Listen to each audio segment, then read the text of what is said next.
Alors, exercice 2, des fonctions.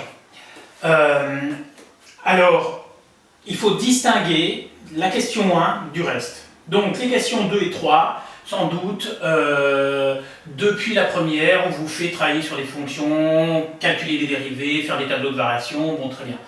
Après, cet exercice 1 est un petit peu atypique. Il n'existait pas dans l'ancienne version du bac, le bac ancien programme. Par contre, souvent dans les livres, il y avait des exercices comme ça. En fait, c'est des fonctions à trous, c'est-à-dire on a une formule pour la fonction, mais dans la formule, il y a des nombres qui manquent. Hein. Donc ici, f de x, c'est a plus b ln de x divisé par le tout divisé par x. Il faut trouver a et b.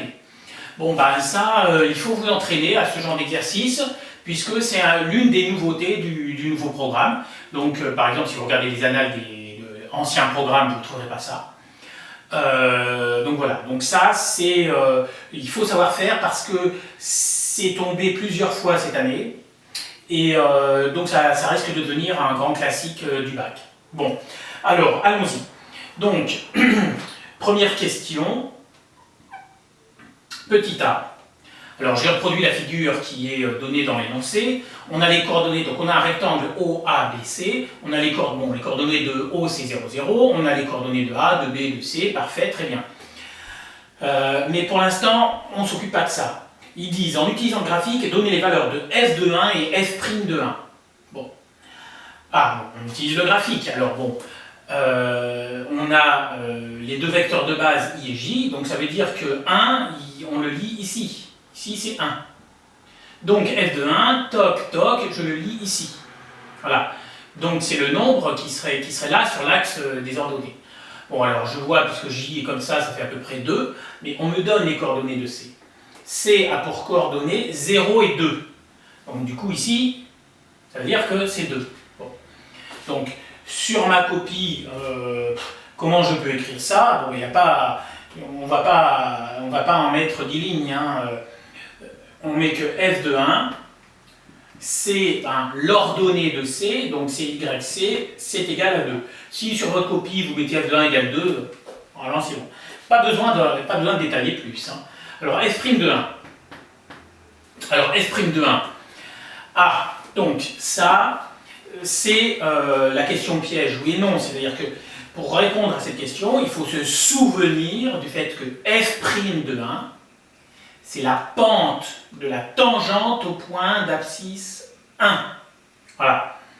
Donc, regardez, donc là je n'ai pas dessiné les tangentes, mais par exemple, ici, si on prend la tangente en ce point, voilà, elle est comme ça, et sa pente est positive. Bon, donc ça veut dire que la dérivée, si on prend, mettons, ce point-là, toc, toc, toc, pour ce x-là. Donc, pour cette valeur de x, je ne sais pas, c'est peut-être 0,25 ou on va dire 0,2 pour faire simple, eh bien, la pente de la tangente elle serait genre comme ça.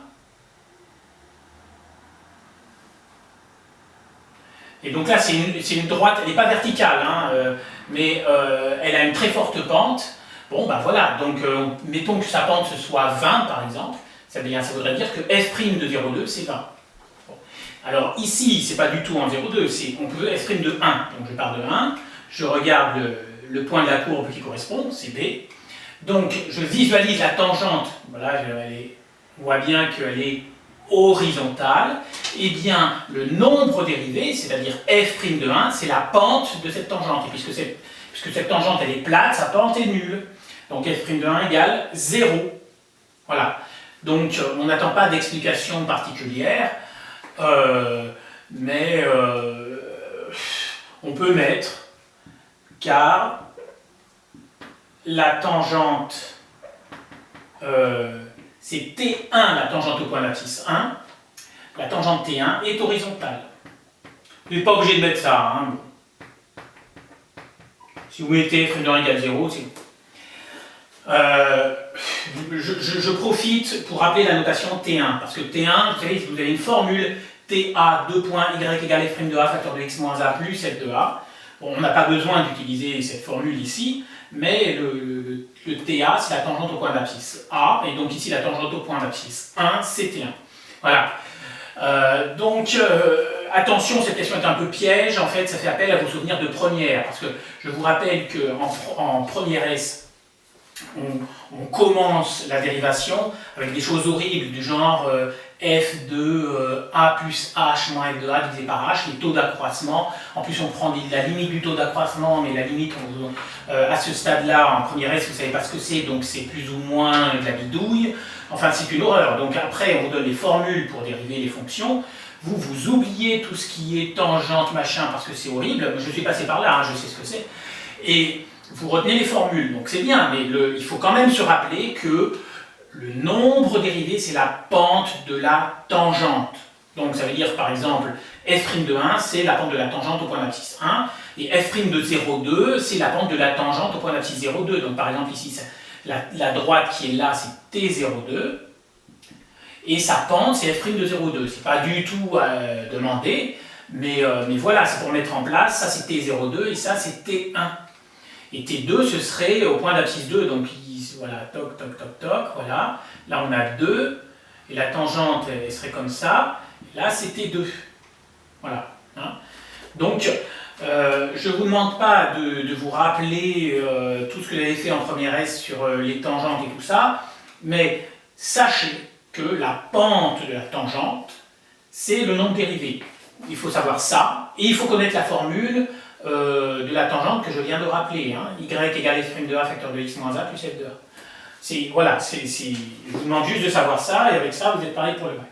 Et taux d'accroissement, au bac, ça tombe jamais, ou alors c'est une toute petite question indépendante, et c'est très rare, et là, en 2013, il n'y en a pas eu. Bon. Voilà, donc f' de 1, ça fait 0. Petit b. Alors, vérifier que f' de x égale, puis il y a une formule. Donc, voilà, il faut dériver f de x. Donc, je vais le faire là. F de x égale a plus b ln x sur x.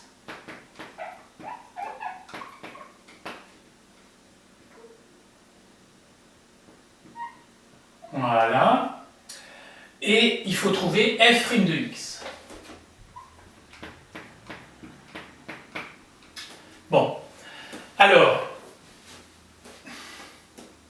première remarque. D'abord, c'est un quotient. Bon, très bien. Donc, on va utiliser la formule pour dériver un quotient. Cette formule, c'est la formule qui donne la dérivée de u sur v. Bon, la dérivée de u sur v, c'est une fraction. Au numérateur, c'est u'v moins uv', et au dénominateur, c'est v2. Bon. Donc, par exemple, même compris sur ma copie, hein, je peux rappeler la formule u'v moins uv' sur v2, et je vais expliquer ce qu'est ensuite u, v, et puis je calculerai u' et v'. Très bien. On va faire ça. Donc, u c'est a plus b ln x, v c'est x, et il faut dériver ça. Alors, la dérivée de x, c'est 1. Bon. Voilà, donc ça, il faut le savoir. Hein, normalement, même en première S, vous le savez. Bon, en général, il n'y a pas de souci. Si vous ne savez pas ça, il faut absolument que vous voyez votre tableau de dérivée hein, de première S. Hein, ça, c'est sûr et certain. Bon. Alors ensuite, le problème pour U', c'est que dans U, il y a des nombres bizarres, A et B. Alors, il faut bien faire attention, parce que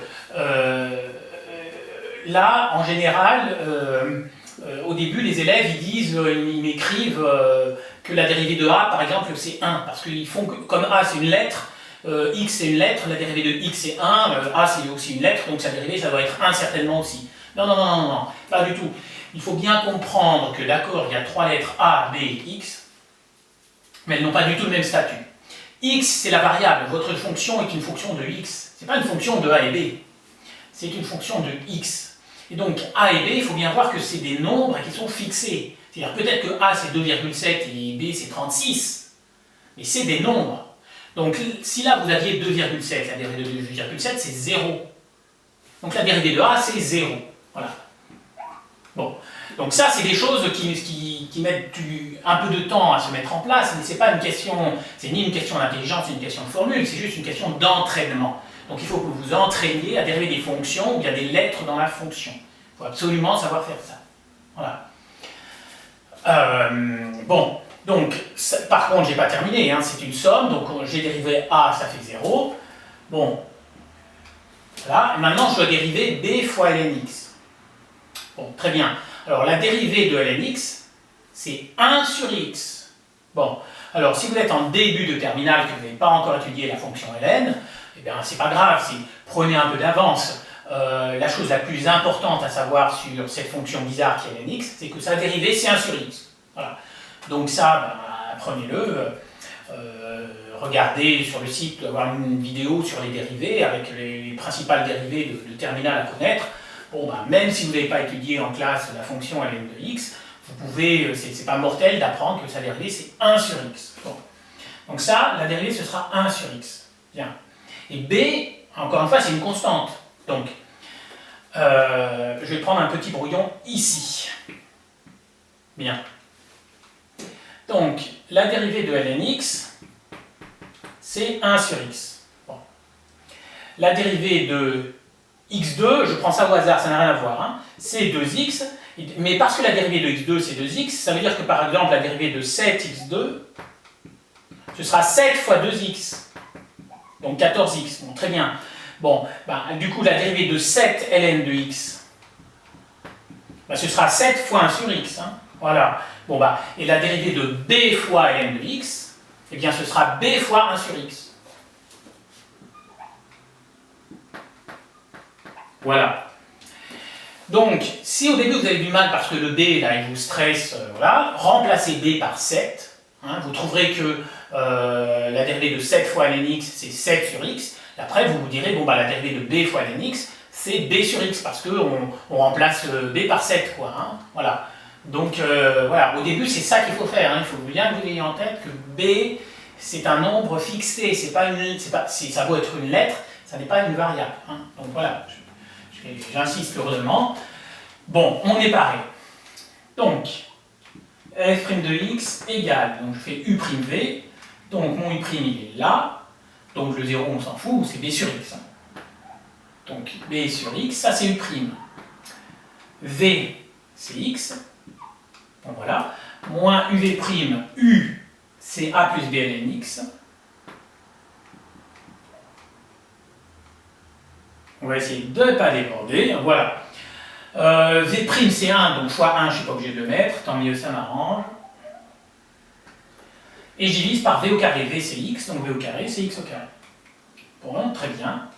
Alors b divisé par x fois x, bon bah x s'élimine, hein. Tac, tac, ça fait b. Donc ça fait b, là le moins je le distribue dans la parenthèse, donc je change tous les signes qui sont là dedans, donc ça fait moins a moins b ln x, le tout divisé par x2. Voilà. Là, ben, moi je considère que j'ai terminé. Maintenant je regarde le résultat qu'ils veulent, parce que c'est peut-être pas présenté sous cette forme-là. Oui, ben, ils ont mis des parenthèses autour de b-a, les parenthèses servent à rien. Donc, moi je laisse ça comme ça, c'est parfait.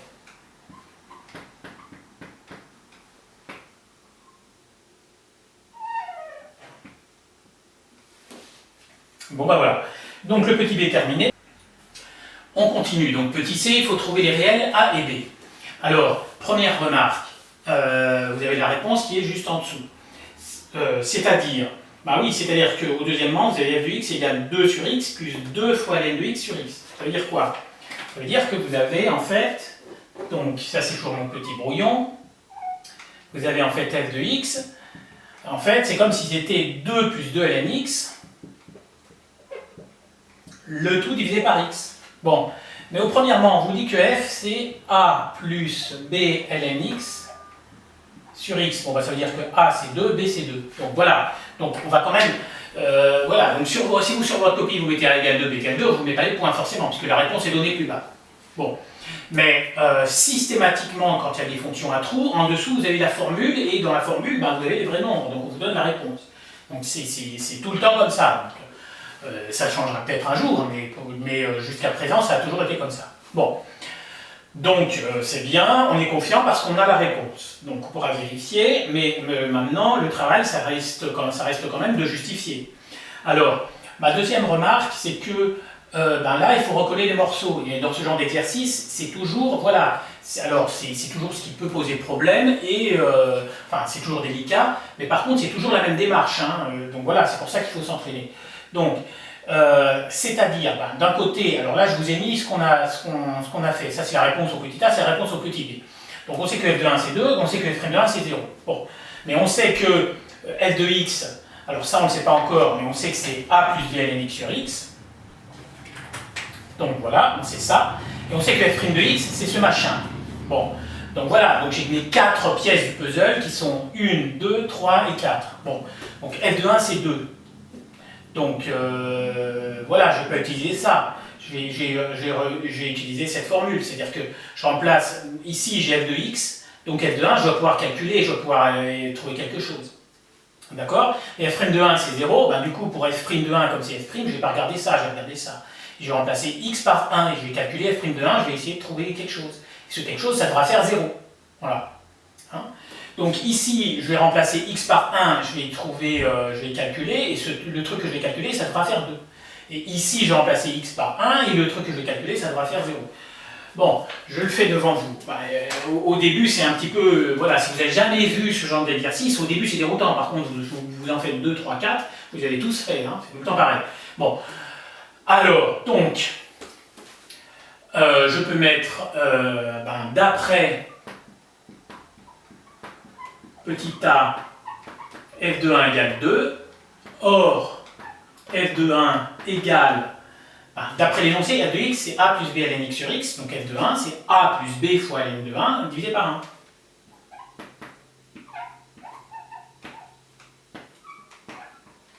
Voilà, et ça doit être égal à 2. Bon, et maintenant, je vais calculer ça. Alors, ln de 1, là, si vous n'avez pas vu la fonction ln en cours, vous ne savez pas que ln de 1, ça fait 0. Mais vous pouvez toujours utiliser votre calculatrice. Vous appuyez sur la touche ln. Donc, par exemple, voilà, là, je prends ma TI. ln, c'est où? C'est colonne de gauche, voilà, la troisième en partant du bas, ln de 1. Et voilà, et ça me dit que ça fait 0. Parfait. Bon. Donc, petit a, je le laisse, plus b fois ln de 1, donc fois 0, divisé par 1 est égal à 2. Bon, ça veut dire que a sur 1, ça fait 2, donc a égale 2. Bon, j'ai trouvé a. Voilà, et en plus, en regardant en dessous, j'ai vu que je devais trouver a égale 2 et b égale 2, donc là je trouve a égale 2, je suis content. Bien. Donc, pour a, c'est terminé, on passe à b. Donc, qu'est-ce que j'ai utilisé? J'ai utilisé ces deux pièces du puzzle, maintenant je vais utiliser ces deux-là. Donc, je mets f' de 1 égale 0, toujours d'après le petit a.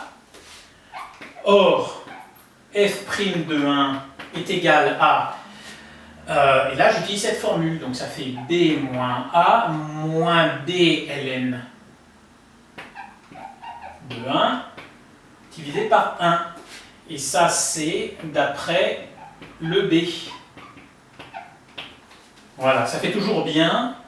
Si vous ne mettez pas d'après petit a, d'après petit b, normalement ça passe. Mais ça fait toujours bien de mettre les résultats des questions précédentes qu'on utilise. Bien. Alors, ln de 1, ça fait toujours 0. Donc ça s'élimine. Donc ça fait b moins a divisé par 1. b moins a divisé par 1, eh bien, ça fait b moins a. Et donc on a dit que... oui, donc voilà, ça doit faire 0. Ça doit faire 0. Donc b moins a égale 0, ça veut dire que b est égal à a. Puisque a est égal à 2, ça veut dire que b lui aussi est égal à 2. Et voilà, terminé. Donc, voilà. Là, j'ai répondu à la question. On passe à la question suivante. Question 2a. Justifier que pour tout x appartenant à 0 plus l'infini, f' de x a le même signe que moins ln x. Bon, alors, là, on va utiliser la formule qu'on a trouvée pour f' de x. Hein. Donc, on part de là. On part de f' de x égale donc b moins a moins b ln x divisé par x. Bon, on a trouvé a et b, donc on les remplace par les valeurs qu'on a trouvées, hein, sinon on ne va pas pouvoir continuer l'exercice. Donc je mets or a égale b égale 2, Donc, f' de x égale, donc du coup ça fait 2 moins 2, moins 2 ln x, divisé par x. 2 moins 2 ça fait 0, ça s'en va, parfait. Ça fait moins 2 ln x.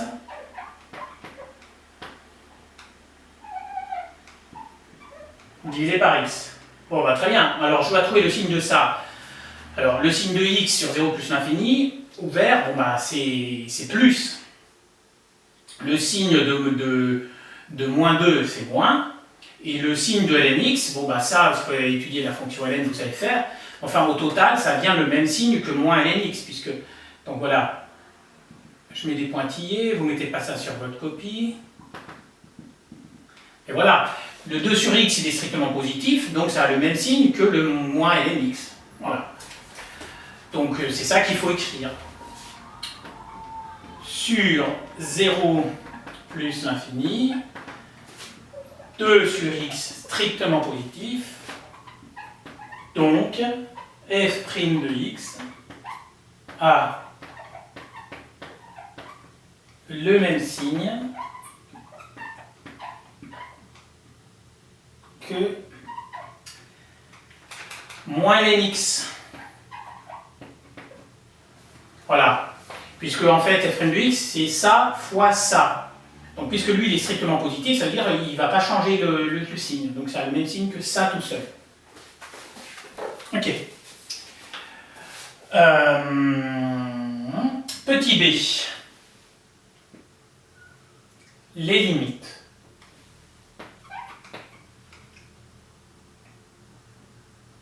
Déterminer les limites de f en 0 et en plus l'infini. On pourra remarquer que pour tout réel x strictement positif, f de x égale 2 sur x plus 2 ln x sur x. Alors, première remarque, les limites ne sont plus au programme de première S. Donc, si vous êtes en début de terminale, que vous n'avez pas vu cette notion, eh bien, attendez de la voir en cours ou regardez sur le site, il doit y avoir des vidéos gratuites de cours qui vous expliquent ce qu'est une limite et comment ça se calcule. Bon, ça c'est une première chose.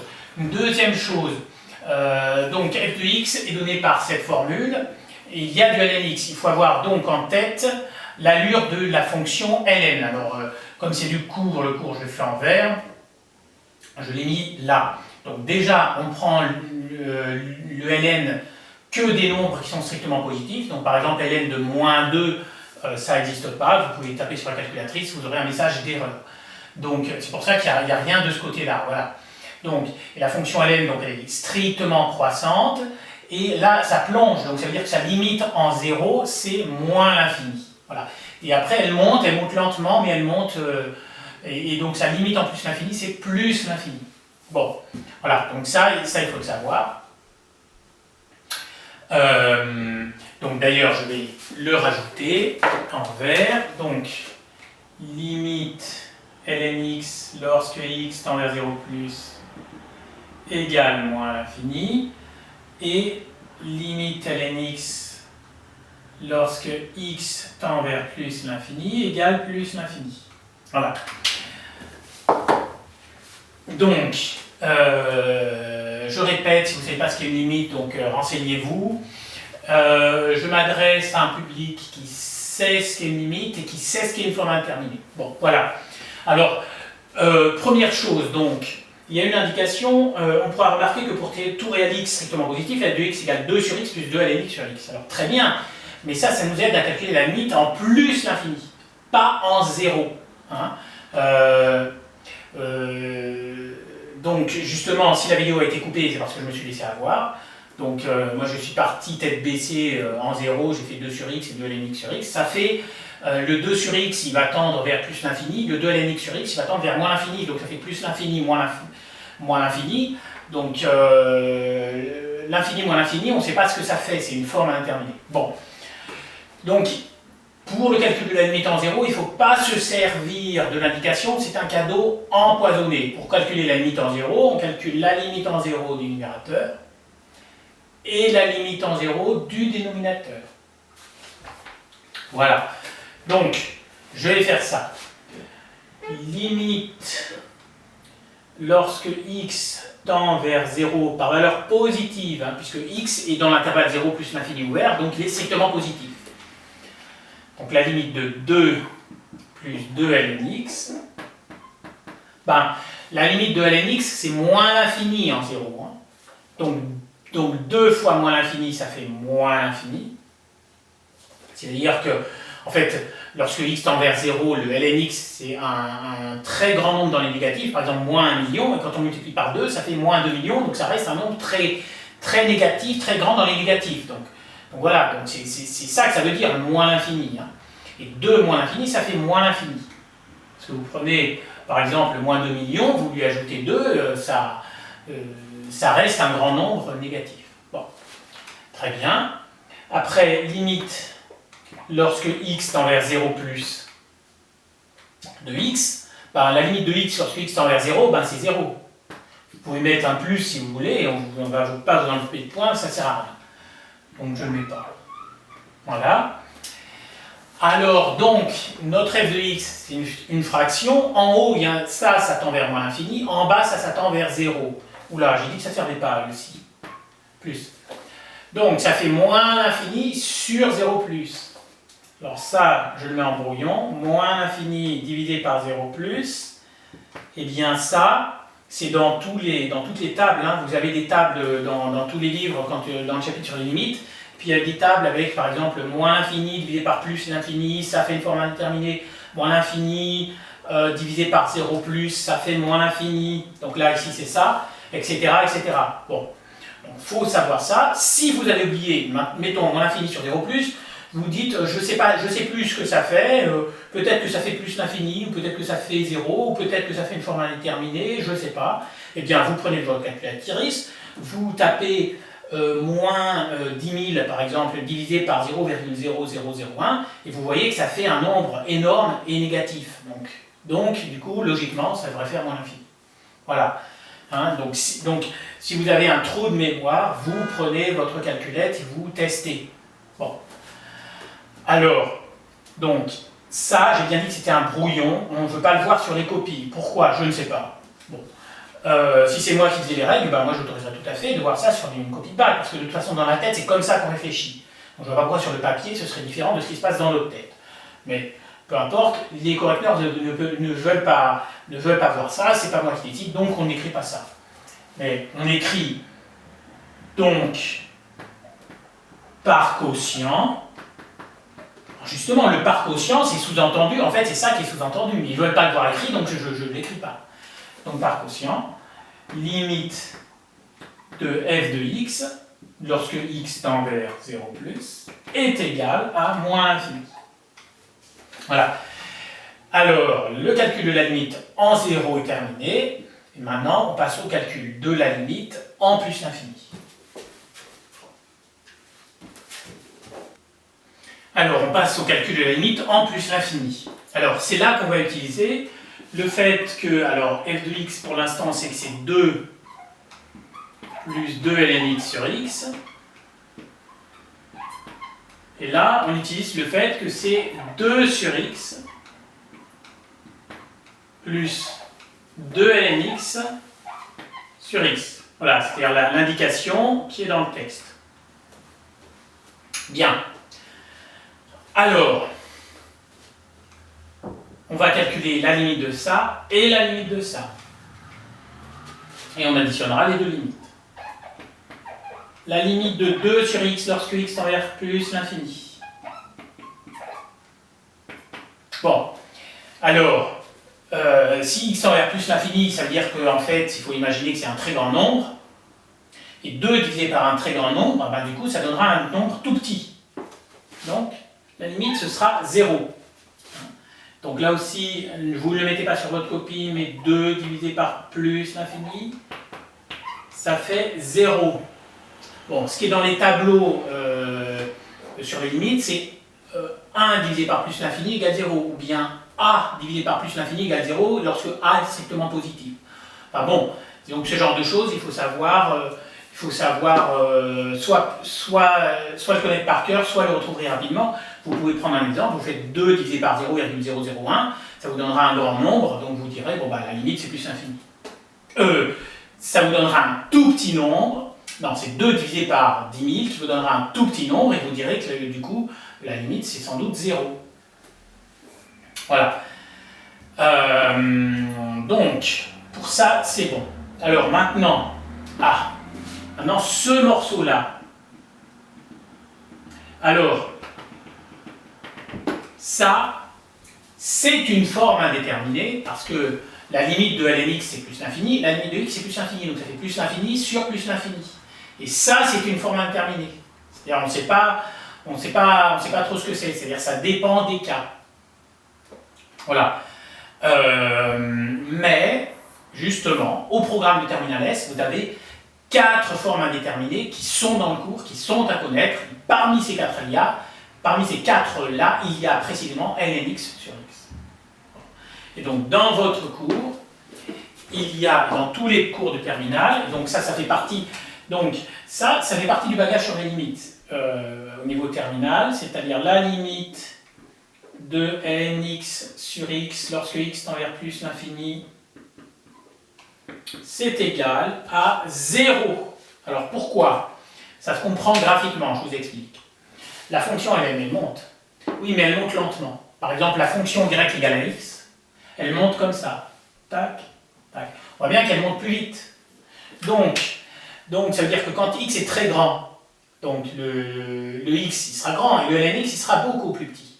Donc dans votre lnx sur x, vous aurez une fraction et en haut le nombre sera beaucoup plus petit qu'en bas. Mais dans une fraction, si le nombre du bas est vraiment beaucoup plus gros que celui du dessus, ça veut dire que la fraction est un nombre petit. Et donc, du coup, ça veut bien dire que la limite, ça fera 0. On appelle ça les croissances comparées. Mais ça, c'est l'une des 4 formes indéterminées de cours. Et c'est l'une des 4 qui tombe tout le temps au bac. C'est-à-dire qu'au bac, quasiment à chaque fois dans l'exercice sur les fonctions, on vous demande 2 limites. Et en général, l'une des 2 est une forme indéterminée. Et dans 50% des cas, en fait, on est obligé de réécrire, on transforme l'écriture de la fonction, et dans 50% des cas, c'est l'une des 4 qui sont dans le cours. Eh bien ça, c'est l'une des 4, ça veut dire qu'il faut les connaître. Donc si tu n'as pas encore étudié le chapitre sur les limites, tu as tout le temps d'apprendre ça. Maintenant, si on est plutôt à la fin de l'année, et puis les limites, c'est un chapitre que tu n'as pas beaucoup travaillé, et tu ne sais pas ça, c'est grave, voilà, sur les limites, il n'y a pas grand-chose à connaître. Hein. Reporte-toi à la vidéo qui parle des limites, mais c'est l'une des choses à savoir. Au niveau terminal, on vous demande de savoir ce genre de choses. Un moins infini divisé par 0 plus, c'est moins infini. Et on vous demande de connaître 4 formes indéterminées de ce type-là. Donc il y a lnx sur x en plus l'infini, il y a x lnx en 0, il y a e puissance x sur x en plus l'infini, et il y a x ex en moins l'infini. Donc il y a 2 pour ln, 2 pour exponentielle. Donc, ces 4 là, il faut les connaître, point barre. Voilà. Donc, ça a beau être écrit en vert, ça je le mets sur ma copie, simplement je ne vais pas écrire 2 fois, donc voilà, on met ça. On écrit ça, et donc on peut écrire, du coup, donc, limite de 2 lnx sur x, lorsque x tend vers plus l'infini, c'est 2 fois lnx sur x. Si lnx sur x tend vers 0, ça fera 2 fois 0, hein, donc ce sera 0. Voilà, bilan des courses. La limite de ça, c'est 0. La limite de ça, c'est 0. La limite de f de x, ce sera 0.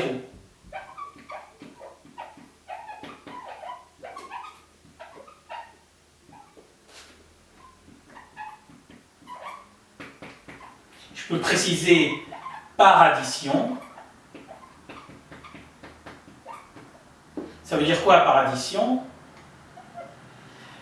Ça veut dire que j'utilise ce résultat-là et ce résultat-là, j'additionne les 2 limites. Simplement, comme ils ne veulent pas voir 0 plus 0 égale 0, de même qu'ils ne veulent pas voir moins l'infini sur 0 plus égale moins l'infini, puisqu'ils ne veulent pas le voir, ils ne le verront pas. Donc je mets par addition, ça veut quand même dire ça. Bon, ok.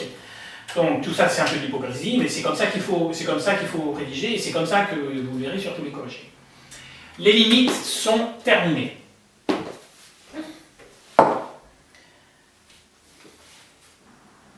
Alors, question de C, en déduire le tableau de variation de f. Alors j'ai reproduit ici l'allure de la courbe de la fonction lnx, hein, voilà, parce qu'on va en avoir besoin. Donc pour le 2C, eh bien, on a besoin des résultats des questions précédentes. Alors, tableau de variation, très bien. Alors d'abord, on se place sur l'intervalle 0 plus l'infini, donc bah, ici c'est 0, ici c'est plus l'infini, très bien. Alors, dans un tableau de variation, on met d'abord le signe de f' de x et ensuite les flèches pour f. Donc, f' de x, quel est son signe? Bon, bah, il y a une question qu'on vient de traiter qui dit, voilà, c'était dans la question 2a. f' de x a le même signe que moins lnx. Donc, on va d'abord faire le signe de lnx et ensuite, on fera le signe de f' de x. Donc, mais c'est pareil que, donc je mets f' de x ou moins lnx, sous-entendu ça a le même signe. Hein, là. Sur votre copie, vous mettez plutôt l'un ou l'autre, ça fait un peu bizarre de mettre ça comme ça. Ça c'est plutôt pour vous que pour le correcteur le jour du bac.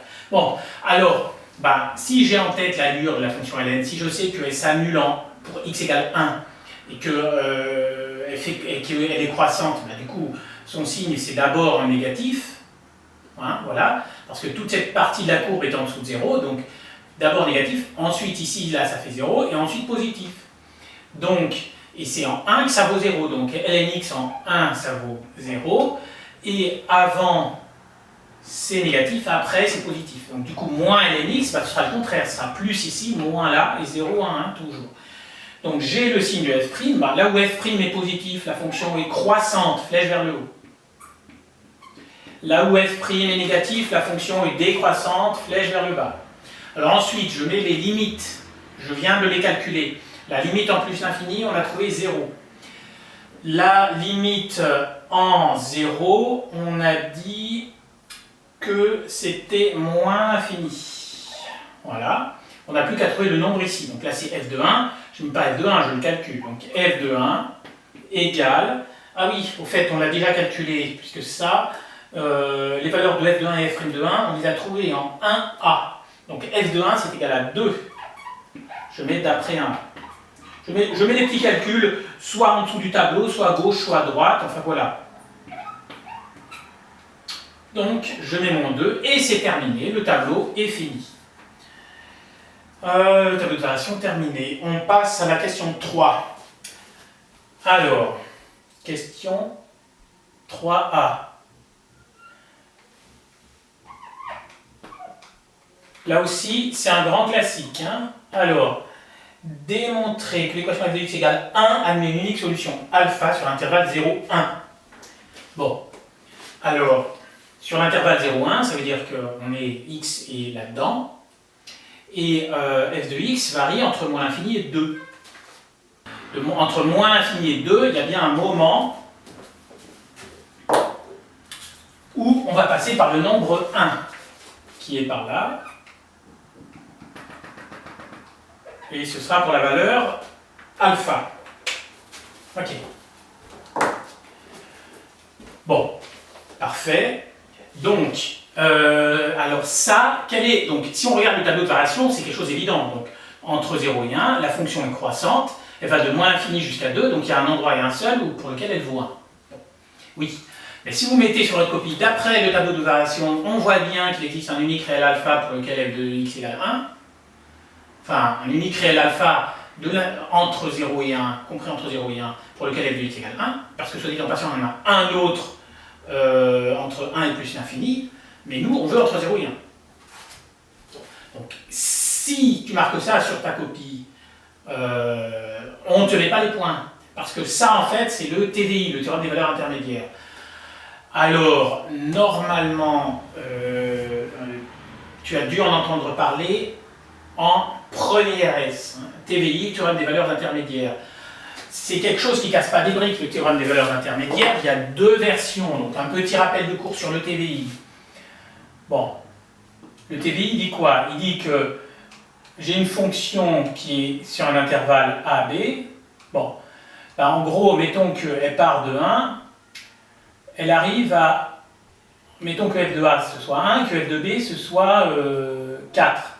Bon, Donc elle part de là, elle va là. Bon, il y a bien un endroit où elle vaudra 2. Si, il y a même plusieurs endroits. Il y en a un, il y en a deux, il y en a trois. Voilà. Il y a une condition. Il faut que la fonction soit continue.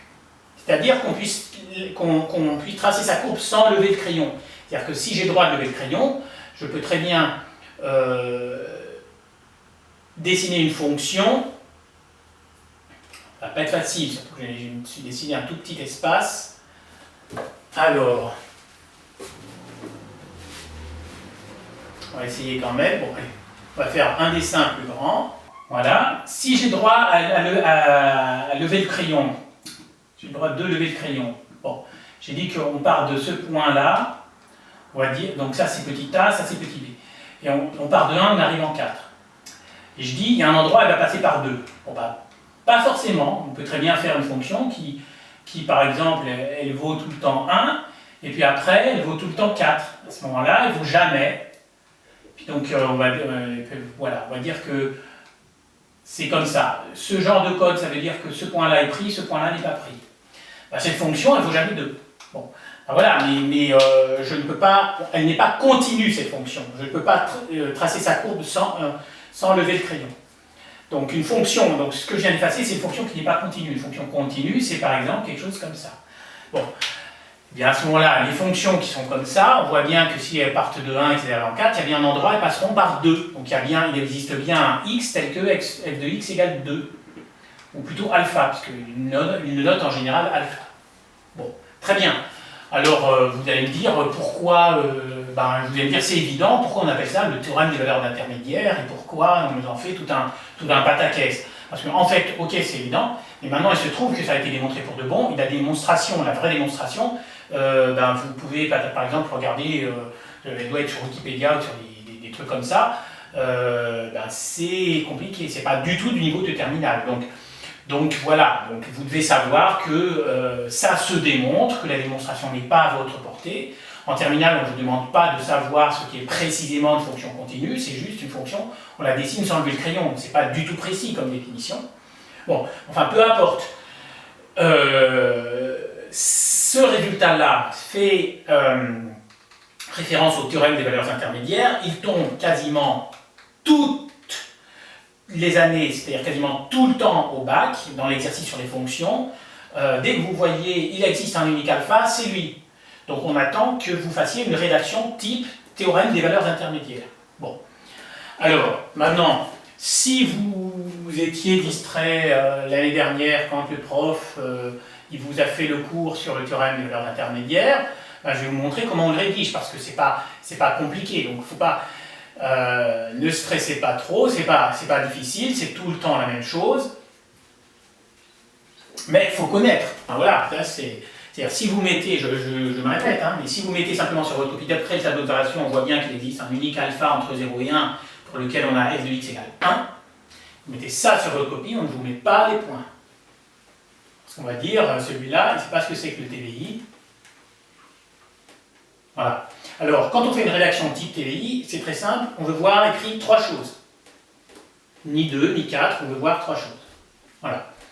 Donc, quand même, une petite remarque. Donc, le TVI, il y a 2 choses. C'est-à-dire que si la fonction, elle va de, mettons, de 1 à 4, on prend les mêmes nombres, il y a forcément un endroit où elle passera par 2, par 3, peu importe. Mais maintenant, si en plus, donc, 2.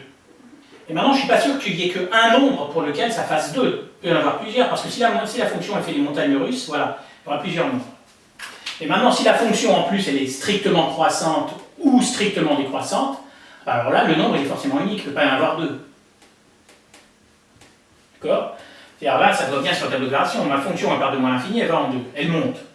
Donc elle va passer par 1, mais une fois et une seule fois. C'est pas possible qu'il y ait 2 endroits. Bon, ça aussi c'est évident, donc je ne m'attarde pas là-dessus, mais il y a une rédaction type qui est demandée. Voilà. Alors, donc, rédaction type TVI, ça donne quoi? Donc j'ai dit qu'il fallait 3 choses, donc effectivement je confirme, il faut 3 choses. Bien. Alors, c'est quoi ces 3 choses? La première chose, c'est que la fonction doit être continue. Donc vous mettez f est continu. Alors, continu sur quel intervalle? Ben là, le alpha, il doit être entre 0 et 1, donc l'intervalle qu'on considère, c'est l'intervalle 0,1 ouvert. Voilà. Ça veut dire que la courbe, je peux la tracer sans lever le crayon. Donc du coup, ça veut dire qu'il n'y aura pas de trou, elle ne va pas sauter d'un endroit à un autre. Voilà. Donc f est continu sur 0,1. La deuxième chose, c'est que ici, entre 0 et 1, la fonction est strictement croissante. F est strictement croissante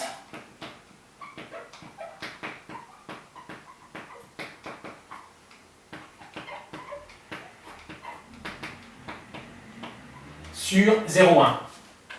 Voilà. Ça veut dire qu'elle va passer par 1, mais une seule fois, pas 2 fois, pas 3 fois, pas 10 fois, une seule fois. Bon, voilà. Bien. Ça, c'est la deuxième chose. La troisième chose, c'est que 1 appartient à l'intervalle moins l'infini 2. Alors, vous allez me dire, c'est quoi ce truc? Bon, eh bien, c'est parce que ça veut simplement dire que 1, c'est entre moins l'infini et 2. Par exemple, puisqu'elle va de moins l'infini à 2, je suis sûr qu'elle va passer par 1. Mais c'est sûr qu'elle ne va pas passer par 10, puisqu'elle est entre moins l'infini et 2. Donc 10, c'est au-dessus. Elle ne passe pas par 10. Donc ça, ce truc-là, c'est simplement pour dire que ça marche pour 1, parce que 1, il est entre ce nombre et ce nombre. Sinon, ça ne marcherait pas forcément. Une fonction qui va de 2 à 3 qui est croissante, elle ne passe pas par 10. Voilà. Donc, ça, c'est la façon la plus simple, c'est coder comme ça, si vous voulez. Donc ça veut dire qu'en fait, puisque 1 il est entre moins l'infini et 2, ben, il va passer par 1. Et donc on dit que ça, c'est l'intervalle image. L'intervalle image, si vous prenez le nombre là et le nombre là, et vous mettez le plus petit à gauche et le plus grand à droite. Ici, il se trouve que c'est dans le même ordre, mais si la fonction est décroissante, il faut échanger les bornes. Hein. On est bien d'accord, dans un intervalle, on met toujours le plus petit à gauche. Okay. Voilà. Et bien là, les trois choses y sont. Bon. Alors après, vous pouvez me dire, oui, mais f est continu sur 0,1, comment on fait pour le justifier? Mais ça, en terminale S, on ne vous demande pas de justifier. Donc, vous affirmez que la fonction est continue sur 0,1. Alors, vous pouvez trouver ça un peu hypocrite, et ça l'est, mais c'est comme ça. C'est-à-dire, la règle du jeu, c'est qu'on affirme que la fonction est continue. Voilà. Alors, maintenant, bien sûr, ici, on travaille sur l'intervalle 0,1. Donc, si vous mettez f est continu sur 0,1, c'est bon. Mais maintenant, si vous mettez f est continu sur R, si vous mettez, au lieu de 0,1, vous mettez R, alors là c'est faux par contre. Hein, donc vous n'allez pas, ne regardez pas en dehors de l'intervalle sur lequel on travaille. Donc vous regardez l'énoncé, l'énoncé il dit que c'est 0,1, vous mettez 0,1 et puis c'est beau. La fonction est continue sur 0,1. Et si dans l'énoncé c'était l'intervalle 3,10, vous mettriez ici l'intervalle 3,10. Pas d'excentricité. Voilà. Et là vous mettez donc, d'après le TVI, vous pouvez mettre d'après le corollaire du TVI, c'est plus précis. C'est quoi cette histoire de corollaire du TVI? Le TVI, il dit qu'il existe au moins un réel alpha. Le corollaire, c'est que si la fonction est strictement croissante ou strictement décroissante, ça marche dans les deux sens, alors le alpha est unique. Voilà. Ici, il est unique parce qu'elle est croissante. Donc, en fait,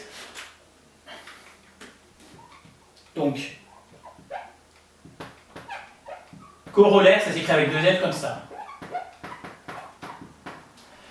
Donc, en fait, si on veut être précis, on met le corollaire du TVI. Si vous mettez d'après le TVI, c'est bon, vous mettez les points aussi, on ne va pas chercher la petite bête. Hein. Donc, d'après le TVI, il existe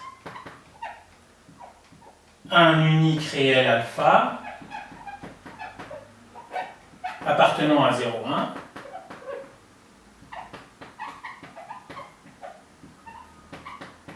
tel que f de x égale 1. Si vous avez du mal à sortir cette phrase-là, vous inspirez de la question pour faire la réponse. Hein. La question, c'est démontrer que l'équation f de x égale 1 met l'unique solution alpha sur intervalle 0,1. Donc, vous pouvez mettre ici, donc, l'équation f de x égale 1 admet une unique solution sur intervalle 0,1. Et d'ailleurs, je me rends compte que, en fait, dans l'énoncé, c'était infermé. Donc, on va être, il n'y a pas de raison. Donc, on va mettre 0,1 fermé. ici, on va mettre 0,1 fermé, ici 0,1 fermé, et du coup le 2, il est pris lui aussi, hein, puisque, c'est-à-dire que alpha, enfin, ici le x il peut valoir 1, donc f de x peut valoir 2, donc ici dans l'intervalle, toc, voilà, bon, désolé. Voilà, donc bilan du TVI, c'est tout le temps ça. À chaque fois, il faut préciser que la fonction est continue. Alors ici la fonction est strictement croissante, mais il peut arriver qu'elle soit décroissante. À ce moment-là, au lieu de mettre f est strictement croissante, vous mettez f est strictement décroissante. Voilà. Mais sinon, c'est exactement cette phrase à chaque fois, sauf qu'il y a la variante avec une décroissante. Bon, évidemment, si on ne travaille pas sur cet intervalle, il faut savoir changer l'intervalle ici. Du coup, c'est pareil, ici, ce ne sera pas forcément cet intervalle. Donc on le change et ce ne sera pas forcément ce nombre. Ok, voilà. Mais tout le reste, c'est vraiment stéréotypé. Donc voilà, on ne vous demande pas de comprendre, enfin comprendre. Donc, après le tableau de variation, la chose est quand même évidente. Hein. Mais on ne vous demande pas de comprendre plus que ça. Quand vous avez cette question, il faut fonctionner en mode robot. C'est-à-dire, voilà, cette phrase est tout le temps la même, cette phrase est tout le temps la même. Voilà, on met l'intervalle qui va bien, le nombre qui va bien, on met la phrase type, terminée. Bon, on passe au B. Par un raisonnement analogue, on démontre qu'il existe un unique réel bêta de l'intervalle 1 plus l'infini tel que f de bêta égale 1. Donc voilà, ça veut dire que, en fait, pour aller de 2 à 0, il y a un endroit où je passe par 1. Bon ben voilà, on appelle bêta ce nombre, très bien. Déterminer l'entier n tel que bêta est strictement compris entre n et n plus 1. Alors c'est quoi ce truc? Alors, bon, de toute façon, ça va se faire à la calculatrice. Alors, question 3. Donc, j'ai pris ma petite calculatrice. Pour cette vidéo, c'est la TI-82. J'ai tracé donc f de x égale 2 plus 2 ln x, le tout divisé par x. Donc ça m'a fait cette courbe. Et puis j'ai tracé aussi la droite d'équation y égale 1. Donc j'ai mis y1, j'ai mis la formule pour f, 2 plus 2 ln x, le tout divisé par x. Et pour y2, j'ai mis 1. Et ça m'a tracé cette droite horizontale. Voilà. Pourquoi cette droite horizontale? Parce que nous, on veut savoir quand est-ce que f de x vaut 1. Alors, on a vu qu'il y avait deux nombres pour lesquels ça valait 1. Un nombre entre 0 et 1. Donc ça veut dire qu'ici, c'est alpha. Et un nombre entre 1 et plus l'infini. Donc ici, c'est bêta. Voilà. Et nous, alors, la question, c'est déterminer l'entier n tel que bêta est compris entre n et n plus 1. Alors, bon, très bien, donc on va faire ça à la calculette. C'est-à-dire que je dois dire que là, l'énoncé est quand même un peu pervers, parce que comme c'est écrit déterminer l'entier n, et bien là, on peut se dire, en fait, ils veulent qu'on trouve, qu'on fasse un calcul. Hein, mais en fait, c'est pas possible. Parce que, donc, qu'est-ce qu'on sait sur bêta? On sait que f de bêta égale 1. Donc, là, c'est un brouillon. C'est le truc, justement, à ne pas faire. Mais on peut croire que c'est ça qu'il faut faire. f de bêta égale 1. Donc, j'écris ce que c'est f de x. C'est 2 plus 2 ln x, le tout divisé par x. Donc, f de bêta, c'est 2 plus 2 ln de bêta, divisé par bêta, est égal à 1. Donc, par exemple, est-ce que je peux résoudre cette équation? Ben non, parce que le bêta, je peux le mettre là. Ça fait 2 plus 2 ln de bêta égale bêta, et je suis coincé parce que j'ai du bêta ici et j'ai du bêta là. On ne sait pas résoudre ce genre d'équation, sauf dans certains cas particuliers, mais ici non, quoi. Hein, donc on ne sait pas résoudre. Donc même si c'est écrit déterminé, on va faire d'abord à la calculatrice et après on va voir ce qu'on écrit sur la copie. Alors, donc, j'ai tracé la courbe sur ma calculatrice. Alors, bon, bah voilà, dans l'idéal, je passerai de l'autre côté et je vous montrerai ce qu'il y a sur ma calculette, mais il faut défaire les réglages, ça me prend 1 heure à chaque fois, donc je ne le fais pas. Il y a des vidéos qui sont consacrées aux calculatrices, où là, vous voyez les calculatrices en gros plan, mais sinon, non, je veux dire, c'est pas gérable. Bon, donc, ça m'a, de toute façon, vous avez ici ce que ça m'a dessiné, ça m'a fait ça. Bon, alors, en fait, que ce soit avec les TI ou avec les Casio, quand vous avez deux courbes, il y a une fonction qui permet de trouver exactement là où elles se croisent. Hein. Donc, là, je vais faire ça. Et à chaque fois, c'est la fonction calcul. Donc, ici, c'est la TI, je vous montre avec les TI, mais dans les vidéos sur la calculatrice, je travaille soit avec les TI, enfin avec les TI et avec les Casio, donc je vous montre comment ça marche aussi avec la Casio.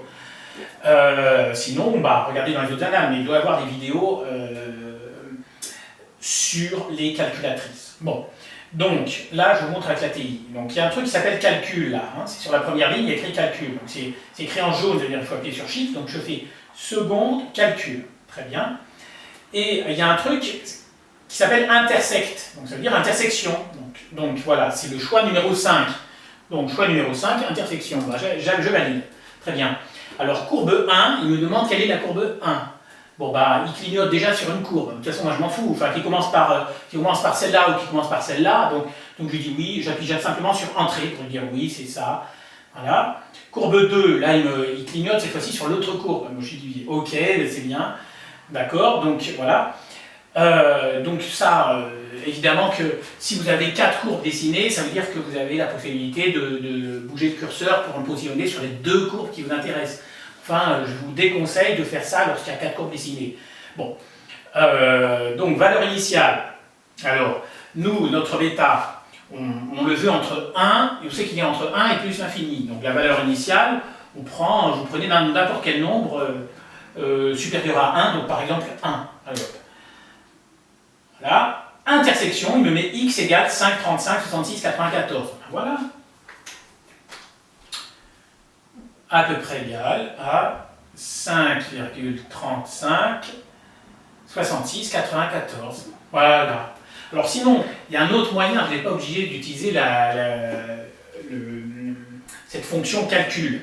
Enfin, cette fonction, dans le menu calcul, si vous voulez, vous avez valeur, 0, minimum, maximum, intersection, vous avez même la dérivée de l'intégrale. Alors, ce menu, il est vraiment super pratique. Donc, les élèves que je suis, je leur montre comment on utilise ce menu. Parce que c'est pas possible d'arriver au bac sans connaître ce menu. Mais maintenant, c'est vrai que en classe, on vous apprend plutôt à travailler avec la fonction table, c'est-à-dire que vous avez un tableau de valeurs qui s'affiche, et puis pendant une heure, vous appuyez sur la flèche du bas ou la flèche du haut pour savoir quand est-ce que la fonction vaut plus de 1 ou moins de 1. Et vous allez trouver que c'est autour de 5 et quelques, mais alors après, vous allez faire en plusieurs fois, c'est-à-dire que vous n'êtes pas obligé de... si votre tableau c'est tous les 1, c'est-à-dire par exemple vous avez f de 1, f de 2, f de 3, f de 4, etc. Après, il faut demander tous les 0,1, c'est-à-dire que vous savez que c'est à peu près 5, donc vous aurez f de 4,5, f de 4,6, 4,7, 4,8, 4,9, ensuite f de 5, f de 5,1, f de 5,2. Vous vous déplacez tous les dixièmes, et après tous les centièmes, enfin c'est un peu pénible. Alors vous pouvez me dire, oui mais ici, en fait, on veut juste l'encadrer entre 2 entiers. Hein. On veut encadrer bêta entre n et n plus 1. Bon d'accord, ici, avec la fonction table, on s'en tire pas mal. Mais enfin, de toute façon, moi je veux vous montrer comment on utilise ce menu parce que c'est lui qui sert. Bon. Alors, c'est fait. Du coup, on voit bien que bêta est compris entre 5 et 5 plus 1 qui fait 6. Voilà. Et donc l'entier n qui marche, c'est n égale 5. Voilà. Bon, très bien. Alors, vous mettez ça sur votre copie, vous allez trouver à la calculatrice.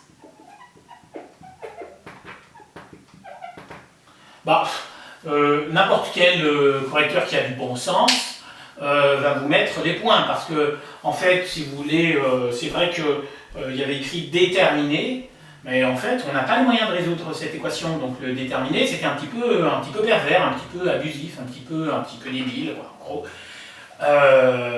Donc, normalement, vous mettez ça, si le correcteur n'est pas trop pénible, il vous met les points. Bon, alors, ceci étant dit, on va faire une rédaction type. Bon, un peu plus exigeante, je veux dire.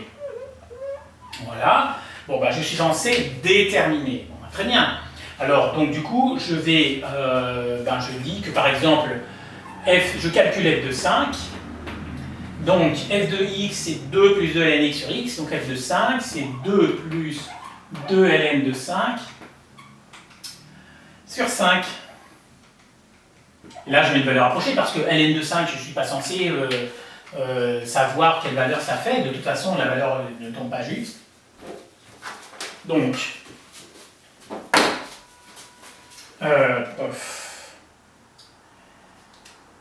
alors, donc il faut que je quitte, voilà, très bien. 2 plus 2 ln5, ça fait 5, 21, 88 et quelques, divisé par 5. Bon, à peu près 1, 0, 1, 0, 4. Voilà. Après, je calcule f de 6. Ça fait donc 2 plus 2 ln de 6 divisé par 6. Hein, puisque f de x c'est 2 plus 2 ln x, le tout divisé par x, f de 6, ce sera 2 plus 2 ln de 6 divisé par 6. Je le calcule à la calculette. Donc 2 plus 2 ln de 6, ça fait 5, 58, 35 et des brouettes. Le tout divisé par 6, ça fait 0,93. Là, je peux dire que f de 5, c'est plus grand que 1, f de 6, c'est plus petit que 1, et donc là, je peux dire que, puisque la fonction sur l'intervalle 1 plus l'infini, elle est strictement décroissante, donc là, je suis au-dessus de 1, là, je suis en dessous, ça veut dire que mon nombre bêta pour lequel c'est égal à 1, il est entre les deux. Donc, je mets, puisque f est décroissante sur 1 plus l'infini,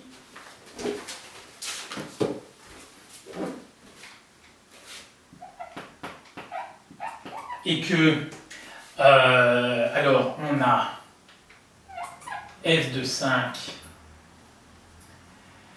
qui est strictement plus grand que 1, qui est strictement plus grand que f de 6, et ça peut se réécrire f de 5 plus grand que f de bêta, puisque f de bêta, ça fait 1. Voilà. Donc, alors, puisque la fonction est décroissante, ça veut dire que si je veux, j'ai le droit d'enlever les f, simplement, je change le sens. Voilà.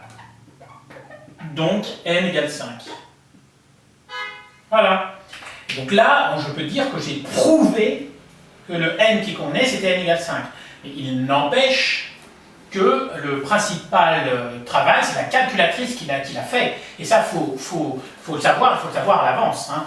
Donc cette question était un petit peu perverse parce que ça pouvait laisser à croire qu'en fait c'était un calcul qu'il fallait faire. Alors les profs savent que ça, on ne sait pas, ce genre d'équation, on ne sait pas le résoudre, mais il y a des élèves, bon bah, ils sont face à ce genre d'équation, ils vont se dire est-ce qu'on est censé savoir le résoudre ou pas, je ne sais pas. Moi je ne sais pas faire, mais peut-être que mon voisin, lui, il saura faire.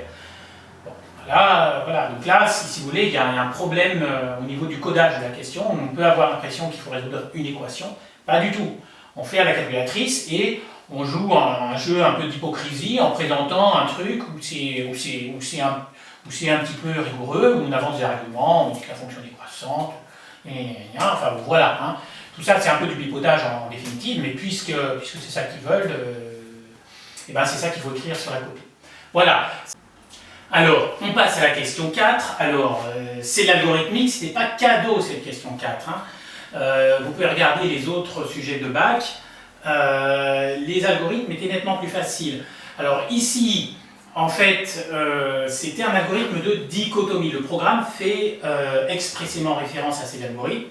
En fait, vous êtes censé, en terminale S, avoir vu des algorithmes portant sur les suites et des algorithmes portant sur la dichotomie.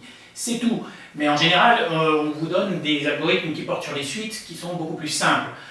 Ici, celui-là, pour le décoder, c'était pas franchement très agréable et très facile. Bon, alors j'ai recopié l'algorithme en langage abrégé, hein, parce que je n'ai pas beaucoup de place sur mon tableau. Donc ABM appartiennent à R, c'est-à-dire c'est 3 réels. Donc le 2 points égal, ça veut dire c'est une affectation. Hein. Ça veut dire que A prend la valeur 0, B prend la valeur 1, tant que B moins A strictement plus grand que 0,1, M prend cette valeur-là, Si f de m est strictement plus petit que 1, A prend la valeur m, sinon B prend la valeur m, fin si, fin tant que affiché à b. Ok, donc bon, j'insiste pas parce que vous avez sous les yeux l'énoncé, donc voilà, vous faites plutôt par rapport à l'énoncé. Alors, donc la première question, c'est faire tourner cet algorithme en complétant le tableau ci-dessous que l'on recopiera sur la copie A. Bon, alors, très bien. Donc, on fait tourner l'algorithme. Alors, dans l'algorithme, il y a une règle qui n'a pas d'exception pour le moment. À chaque fois qu'on vous donne un algorithme, soit il y a une boucle tant que, soit il y a une boucle pour i variant de 1 à n. Donc ça peut être de 1 à 100, enfin peu importe, mais vous avez deux types de boucles en algorithmique, les boucles tant que et les boucles pour i allant de je sais pas quoi à je sais pas quoi. Donc ici c'était une boucle tant que. Donc voilà. Donc quand vous avez un tableau ici avec étape 1, étape 2, étape 3, étape 4, étape 5, les 5 étapes font référence en fait à la boucle, c'est-à-dire qu'en fait on va faire 5 fois la boucle. Donc, ok, j'insiste pas. Alors pour remplir le tableau, on n'a pas besoin de comprendre ce que fait l'algorithme. Évidemment ça aide. Mais là, comme ce que faisait l'algorithme, c'était quand même quelque chose de compliqué, je préfère d'abord qu'on remplisse le tableau et ensuite qu'on en déduise ce qui se passe et ce que fait l'algorithme. Là, c'était plus simple de faire dans ce sens-là. Encore que, enfin bon, disons que ceux qui ont passé leur année à étudier des algorithmes de dichotomie, là c'en était un, donc évidemment ils étaient avantagés. Bon, très bien. Donc étape 1, bon ici on commence par A égale 0, B égale 1, donc très bien, donc A vaut 0, B vaut 1. B moins A, B moins A, si A vaut 0, B vaut 1, B moins A c'est 1 moins 0, donc 1. Et M, bon alors attendons, tant que B moins A strictement plus grand que 0,1, A, ici B moins A vaut 1, c'est bien plus grand que 0,1, donc ça veut dire que la suite on va la regarder. Parce que si c'était pas vrai, je passais directement à fin tant que. Parce que là c'est tant que, ça veut dire que si cette condition-là n'est pas réalisée, je bascule directement ici. C'est-à-dire en fait, à ce moment-là, j'affichais A et B. Mais je n'affiche pas A et B parce que B moins 1 ici c'est fait 1, et 1 est strictement plus grand que 0,1, donc je rentre dans la boucle. Donc, je répète, le principe de la boucle tant que vous avez une condition. Si la condition est satisfaite, on regarde les instructions qui sont dans la boucle. Si la condition n'est pas satisfaite, on saute la boucle. Ok ? Bon. Ici, la condition est satisfaite, on rentre dans la boucle. Du coup, M prend la valeur 1,5 de A plus B. Donc ici, M, c'est 1,5 de A plus B. A plus B, ça fait 1, divisé par 2, ça fait 1,5. Ok ? Alors après, si f de m est strictement inférieur à 1, A prend la valeur m, sinon B prend la valeur m. A. Du coup, on est obligé de calculer f de m. F de m, c'est f de 1,5. Alors, ici, je ne vais pas m'emmerder, j'ai la fonction f, j'ai son graphe. Ici, je suis obligé de changer la fenêtre parce que le f de 1,5, on ne le voit pas bien. Donc, je vais prendre par exemple, en fait, comme fenêtre, tout à l'heure, j'avais pris, j'ai oublié de préciser, j'avais pris x min 0, x max 10, y min moins 1, y max 2. Bon, c'est une fenêtre possible. Enfin, à chaque fois, évidemment, quand on trace la fonction, on ajuste la fenêtre. Vous avez ici un truc qui s'appelle fenêtre, c'est en noir, donc vous appuyez directement dessus, et puis vous mettez les bons nombres. Voilà, x min, x max, y min, y max. Et la graduation, si vous voulez que ce soit gradué tous les 1, dans le x grade vous mettez 1, et dans le y grade vous mettez 1. Bon. Alors ici, x max, je vais mettre plutôt par exemple 3, et je fais le graphe. Du coup, f de 1,5 c'est toujours par rapport à 1, c'est pas très clair. C'est pas très clair. Donc, alors je vais toujours, puisque je ne vois pas, je vais dans calcul, puisque c'est ce menu que je veux que vous appreniez à utiliser. Et il y a un truc, le premier choix, le choix numéro 1, c'est valeur. Donc je fais valeur, donc je fais x égale 0,5, pof, entrée, et ça me met y égale 1,22. Donc voilà. Du coup, voilà, pour x égale 0,5, le y c'est 1,22. Donc ça veut dire f de 0,5 c'est 1,22. Ici n c'est 0,5, f de m c'est 1,22. Donc c'est plus grand que 1. Donc c'est pas ça que je. Donc du coup, c'est pas ça que je fais. C'est ça. Donc du coup, b égale m. Donc du coup, b prend la valeur 1,5. Donc du coup, pour l'étape 2, b ce sera 1,5. Et alors vous allez me dire, mais pour l'étape 2, A c'est quoi ? A on n'y a pas touché, donc si on n'y a pas touché, on n'y a pas touché, ça reste 0. Voilà, donc donc cette instruction je ne la fais pas puisque ça c'est faux. Ça je l'ai fait, ben voilà. Fin du si, très bien. Fin du tant que. Alors, puisque c'est une boucle tant que, ça veut dire qu'une fois que j'ai fait toutes les instructions qui sont dans la boucle, je revais ici. Parce que tant que machin, donc ça veut dire que tant que la condition est satisfaite, je fais la boucle, encore la boucle, et jusqu'à ce que la condition ne soit plus satisfaite. Bon, donc très bien, donc une fois que je suis là, je retourne là. Donc je calcule B moins A. Ici, B c'est 0,5, ou 1 demi, A c'est 0. Donc B moins A ça fait 1 demi moins 0, ça fait 1 demi. 1 demi c'est plus grand que 0,1. Donc je fais tout le truc là. Bon, de toute façon, hein, si je fais l'étape 5, il faut s'attendre à le faire 5 fois. Hein. Donc M, c'est 1 demi de A plus B. Très bien. Ça plus ça fait 0 plus 1 demi, 1 demi. Donc 1 demi de 1 demi, ça fait 1 quart. Donc M vaut 1 quart. Bon. Puis B moins A, ben, ça fait ça moins ça. Donc 1 demi moins 0, 1 demi. Ok, parfait. Alors, du coup, maintenant, M, c'est 1 quart. Je regarde F de 1 quart. Si c'est plus petit que 1, je fais ça. Si c'est plus grand que 1, je fais ça. Bon. Alors, donc je vais toujours dans calcul, valeur. Et donc pour le x, ça me demande une valeur de x. Donc 1 quart c'est 0,25, il faut le savoir. Sinon je peux mettre 1 quart aussi, hein. Tiens, on va essayer. On va vérifier que ça marche.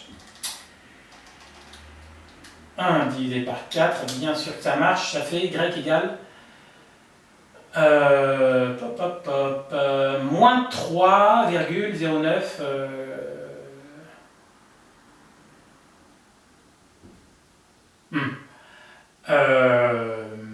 y vaut moins 3. Donc, f de m c'est moins 3, c'est plus petit que 1. Donc, j'ai a qui prend la valeur m. C'est-à-dire 1 quart.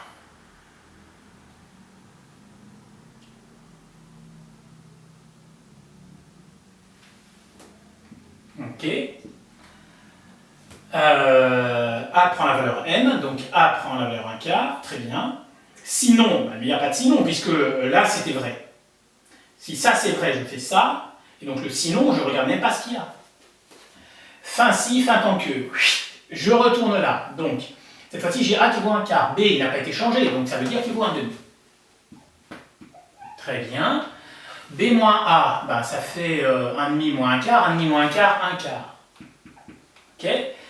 M, je ne sais pas encore. Bon. Donc, B moins A, ça fait 1 quart. 1 quart, c'est 0,25, c'est plus grand que 0,1. Donc, je lis les instructions.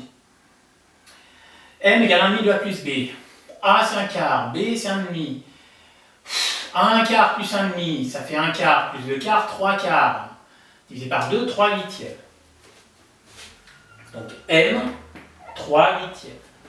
Si f de m est strictement plus petit que 1, donc je regarde f de 3 huitièmes. Donc là encore, je vais dans calcul, valeur x égale 3 divisé par 8, pof, y c'est 0,1 machin machin.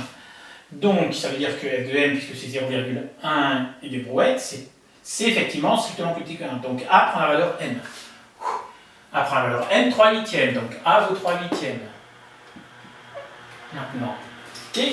Sinon, je ne fais pas le sinon, parce que ça c'était vrai. Ça c'était vrai. Donc si ça c'est vrai, je fais ça. Sinon, je fais ça. Et comme c'était vrai, je fais ça, je ne regarde pas ça. Fin si, fin tant que, je retourne. Tant que B moins A est strictement plus grand que 0,1. Alors, c'est quoi B, c'est quoi A? Bien. A, j'ai dit que c'est 3 huitièmes. B, j'ai rien mis, mais ça veut dire qu'il n'a pas changé, donc c'est 1 demi. Bon. Alors, 1 demi moins 3 huitièmes. Alors, j'en ai marre, je fais quitter et je fais 1 demi moins 3 huitièmes. Ça reposera mes neurones. 0,125. Donc, B moins A, c'est 0,125. Parfait. Ah, tant que B moins A, c'est plus grand que 0,1. 0,125, car on n'est pas loin, mais c'est plus grand que 0,1. Donc, malheureusement, on va se taper encore la boucle. M vaut 1 demi de A plus B. Donc, A plus B, c'est 3 huitièmes plus 1 demi. Donc, à la place du moins, je mets un plus. Ça fait 0,875. Ça, c'est A plus B. Mais c'est A plus B divisé par 2. Je divise par 2. 0,4375. On est content de l'apprendre. Allez, hop. Ça, c'est M. Donc, ok, M c'est 1 de A plus B, je l'ai calculé. Si L de M c'est strictement plus petit que 1, alors M c'est 0,4375, donc c'est pareil, je retourne dans mon graphe, je retourne dans mes calculs, je fais le choix 1, il me demande la valeur de X, je fais 0,4375, il est temps que ça s'arrête, hein. Heureusement on est presque au bout, Y c'est 0,79 et quelques, donc c'est plus petit que 1 toujours, donc A prend la valeur M. Donc M il est là, donc A prend la valeur qui est là, 0,4375. Ok, donc, voilà. Sinon, il n'y a pas de sinon, ça c'était vrai, donc je fais ça, je ne regarde pas ça. Fin si, fin tant que. On retourne au début de la boucle. Tant que B-A strictement plus grand que 0,1. B c'est quoi? A c'est quoi? Alors A je l'ai écrit, B je ne l'ai pas écrit, mais ça veut dire qu'il n'a pas changé, c'est toujours cette valeur. Donc là c'est 0,5. Et là, oh miracle, 0,5 moins 0,4375, c'est plus petit que 0,1. Voilà, 0,5 moins 0,4375, ça fait 0,0625. Donc là, du coup ça c'est faux. Donc je ne rentre pas dans la boucle, je ne me tape pas toutes ces instructions, je fais directement à la sortie. Voilà, mon enfer est terminé. C'est la fin du temps que, affiché A et B. Bon, ben voilà. Et donc du coup, ça veut dire le programme, si on ici, il va afficher A et B, mais une fois que, à ce stade de l'étape, donc il va afficher ça et ça. Donc, je peux mettre, je ne sais pas si on me le demande, l'algo affiche, pour l'instant on ne me demande pas, on me demandait juste de remplir le tableau, c'est terminé. L'algo affiche A égale 0,4375 et B égale 0,5. Voilà. Ok.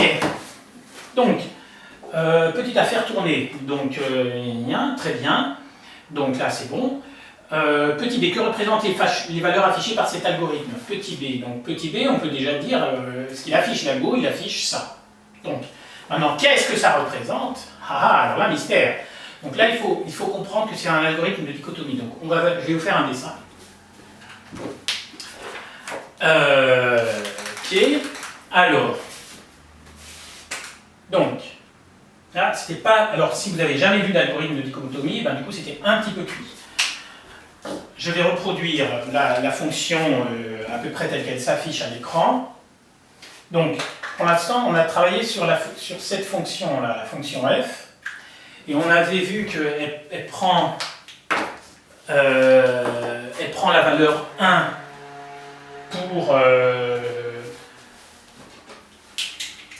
pour deux nombres. Donc 1, il y avait le alpha et le bêta.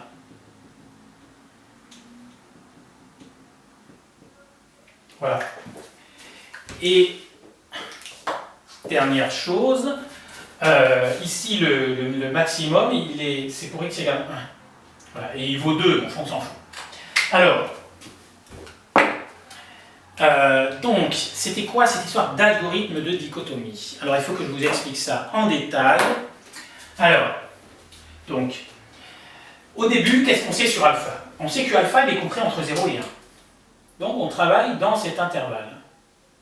Donc, 0 ouvert, 1 fermé, et on sait que alpha, il est par là. Très bien. Ok. Mais, après, donc regardez, la première chose qu'on a fait, c'est calculer m égale 1,5. Et m, c'est 1,5 de a plus b. Donc, en fait, ici, donc, la valeur de A c'est 0, la valeur de B c'est 1. Ça veut dire qu'on travaille, en fait AB c'est l'intervalle sur lequel on travaille. Donc au début, A vaut 0, B vaut 1, parce que c'est le premier intervalle sur lequel on travaille. Et ensuite, cet intervalle, on le coupe en deux. C'est-à-dire qu'on regarde 1,5 de A plus B. 1,5 de A plus B, c'est la moitié de l'intervalle. Donc ici, voilà. Si je veux avoir une valeur approchée de alpha, je tape à la calculatrice, mais je sais que alpha c'est plutôt du genre 0,4. Alors attendez, plus précisément, je vais dans calcul et je fais intersection, courbe 1, courbe 2, valeur initiale, je vais mettre 0,1 par exemple. Et ouais, 0,46. Bon voilà, le alpha c'est 0,46 à peu près.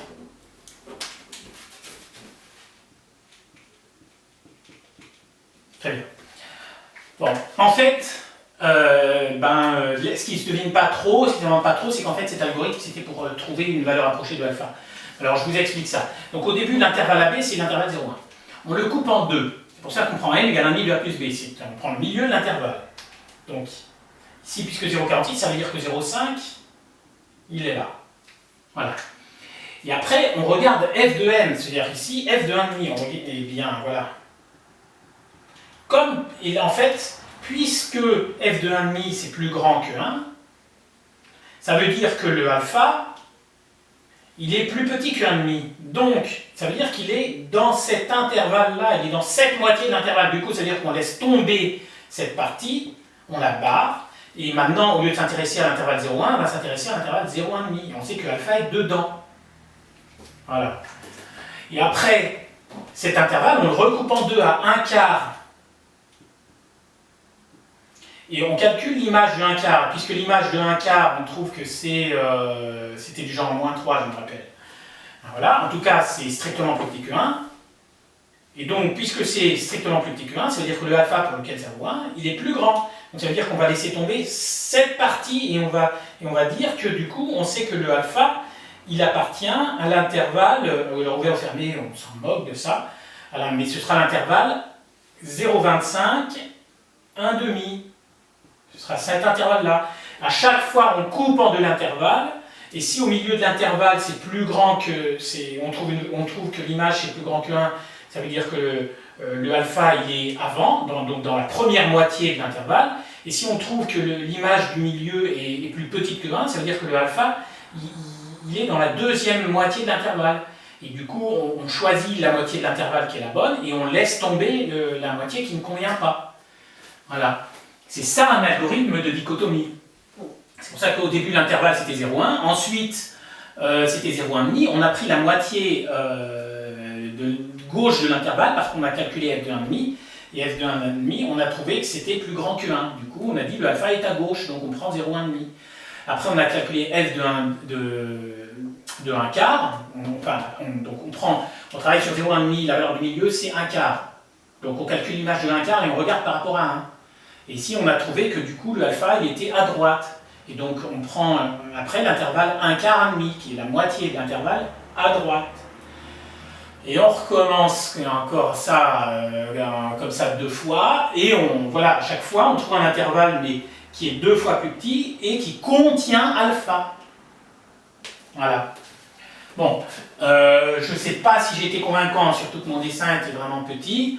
Bon ben voilà, ça c'est sûr que, ça c'était une des questions les plus difficiles de tout le sujet du bac. Hein. C'est-à-dire que ça, c'est un truc où la dichotomie, la première fois qu'on voit ça, on en a un peu plein le dos, quoi. En gros c'est ça. Hein. Mais c'est normal, il faut y revenir. Ça, voilà. C'est-à-dire juste une vidéo là-dessus. Bon, voilà. Sur les autres points, j'espère avoir été convaincant. Bon, il y a les limites aussi, où là, voilà, ça ne s'improvise pas non plus en une seule fois. Mais par les limites et ce truc-là, bon, normalement, on peut, en sortant de première S, comprendre les choses assez bien. Mais là c'est vrai que sur cette question, la dichotomie, bon, il faut le voir plusieurs fois. Bon. Alors, on avance. Que représentent les valeurs affichées par cet algorithme? Eh bien, en fait, il faut dire que c'est un algorithme de dichotomie, que les valeurs A et B, c'est les bornes d'un intervalle qui contient alpha. Mettez juste ça, enfin, juste entre guillemets, parce que c'est pas du tout facile. Donc, A et B représentent les bornes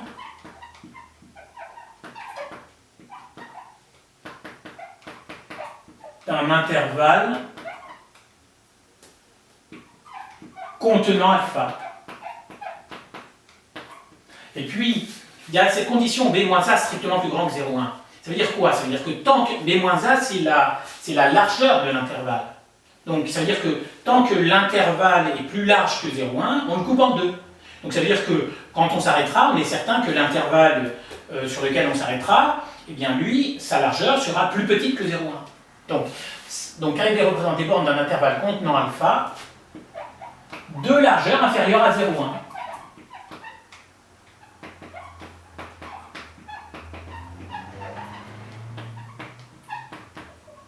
Voilà. Ici, au lieu de 0,1, on avait mis 0,001. Eh ben, ça marche aussi. Simplement, il n'y aurait pas eu 5 étapes, il y en aurait peut-être eu 50 ou 500, je ne sais pas. Mais on trouvait un intervalle à ce moment-là de largeur 0,001 qui contient alpha. Donc ça permet, si vous voulez, cet algorithme il permet de trouver une valeur approchée de alpha. Ici, ce n'est pas une valeur vraiment approchée parce qu'à un dixième près, c'est un peu bidon, mais si vous voulez avoir alpha avec 100 décimales, vous lancez cet algorithme et les ordinateurs actuels, en un dixième de seconde, ils vous sortent les 100 décimales de alpha. Donc il faut voir que cet algorithme, c'est quand même un algorithme intéressant. Alors, donc le petit b c'est terminé, on passe au petit c. Modifier l'algorithme ci-dessus pour qu'il affiche les deux bornes dans l'encadrement de bêta d'amplitude 10-1. Bon. Alors amplitude 10-1, donc 10-1 c'est 0,1, donc ça veut dire que le 0,1 on ne change pas. Par contre, c'est plus alpha qu'on veut, c'est bêta. Et on a dit à une question, la question 3, voilà, que bêta était entre 5 et 6. Donc ça veut dire que l'intervalle de départ, au lieu d'être 0,1, ce sera 5, 6. Ah, bah du coup, là, on va mettre 5. Là, on va mettre 6, terminé. Voilà, donc là, ça, c'est sûr que si vous n'avez pas, si vous n'avez jamais vu d'algorithme de dichotomie, alors si vous êtes en début de terminal S, c'est pas grave, si vous êtes en fin de terminal S, c'est sûr que c'est plus gênant. Mais du coup, vous êtes un peu dégoûté parce que vous dites, ah bah c'était super simple, il n'y avait que deux, bah oui, mais voilà. Donc il faut avoir vu un petit peu les algorithmes de dichotomie. Donc petit c, vous marquez ça sur votre copie, et c'est bon.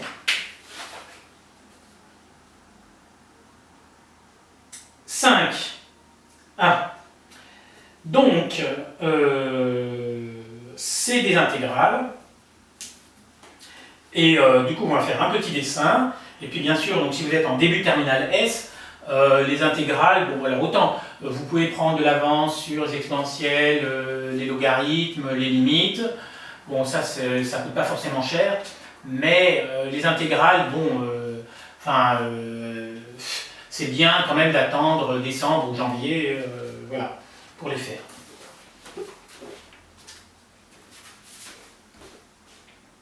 Alors, juste une petite remarque. Au niveau du tableau, j'ai dit que c'était terminé et en fait j'ai laissé en plan ces deux cases. Je les ai laissées en plan en fait parce que le programme était terminé, donc c'était logique de s'arrêter si vous voulez. Mais enfin, puisqu'il y a deux cases, autant les remplir. Alors ici, B-A, donc c'est ça moins ça. Donc je fais 0,5 moins 0,4375. Donc ça fait 0,0625. Donc autant le remplir. Et M, alors si vous mettez rien, on va mettre le point. Pourquoi? Parce que le M, en fait, on ne le calculait pas. Donc il n'était carrément pas calculé, donc c'était normal de ne pas le mettre. Donc si vous mettez rien, c'est bon. Après, M, c'est toujours A plus B divisé par 2, c'est ça la formule. Donc vous pouvez faire ça plus ça divisé par 2, ça ne mange pas de pain.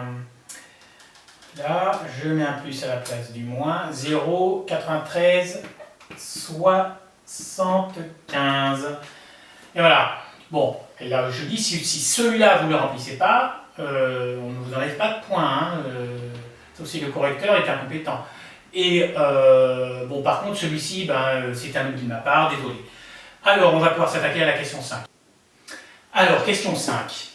Donc j'ai fait un petit dessin. Le but est de démontrer que la courbe C partage le rectangle OABC, donc ce rectangle, en deux domaines d'aires égales. Alors la courbe C, c'est celle-là. Donc les deux parties d'aires égales, c'est celle-là où elle est hachurée verticalement et celle-ci hachurée horizontalement. Bon, très bien. Justifier que cela revient à démontrer que l'intégrale de 1 sur E à 1 f de x égale 1.